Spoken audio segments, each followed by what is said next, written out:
Assalamualaikum warahmatullahi wabarakatuh. Perkenalkan teman-teman, nama aku Safa.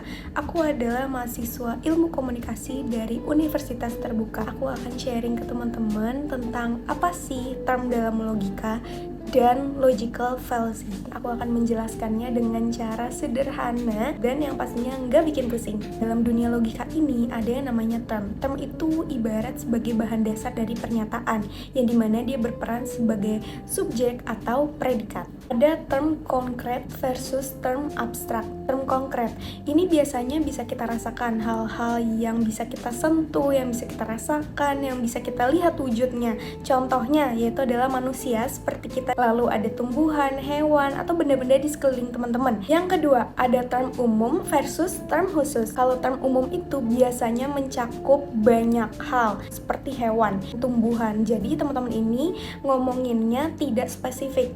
Sedangkan kalau term khusus lebih spesifik. Misalkan teman-teman ngomongin Presiden Republik Indonesia, merujuk pada Pak Prabowo karena Presiden Republik Indonesia saat ini adalah Pak Prabowo. Term positif versus term negatif. Nah, term positif adanya sifat atau kualitas, misalkan jujur, cerdas, rajin, dan lain-lain. Sedangkan term negatif berarti kebalikannya. Misalkan kalau tadi jujur berarti bohong atau tidak jujur.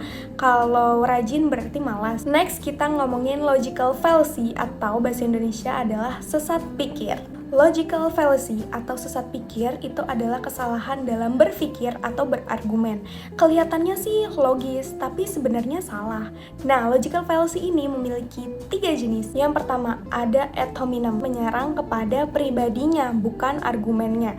Misalkan, aku lagi sakit, terus temanku merekomendasikan beberapa obat, tapi karena temanku bukan dokter, jadi akhirnya aku menyalahkan pribadi temanku, bukan pendapatnya atau argumennya. Yang kedua, ada strawman. Strawman ini adalah taktik untuk menyalahkan argumen kepada orang yang mudah diserang. Misalkan, kalau itu mending gubernurnya jangan dia. Kalau gubernurnya yang tidak terpilih, negara akan maju. Yang ketiga, ada false dilemma atau pilihan palsu. Orang memberikan 2 pilihan yang sebenarnya hanya ada 1 pilihan. Contohnya, seseorang berargumen, kalau kamu nggak memilih kebijakan ini, berarti kamu akan melawan negara. Aku mau kasih tahu teman-teman gimana sih caranya menghindari logical fallacy. Yang pertama, jangan emosi ya teman-teman saat berargumen. Harus pahami isi dari argumen teman-teman, harus relevan dan juga terbukti. Dan yang ketiga, teman-teman harus mencek lagi asumsi teman-teman. Biasanya kalau ada asumsi tersembunyi itu akan menjadi bumerang teman-teman dan akhirnya menjebak teman-teman. Segitu aja materi hari ini. Terima kasih sudah menonton video ini. Wassalamualaikum warahmatullahi wabarakatuh.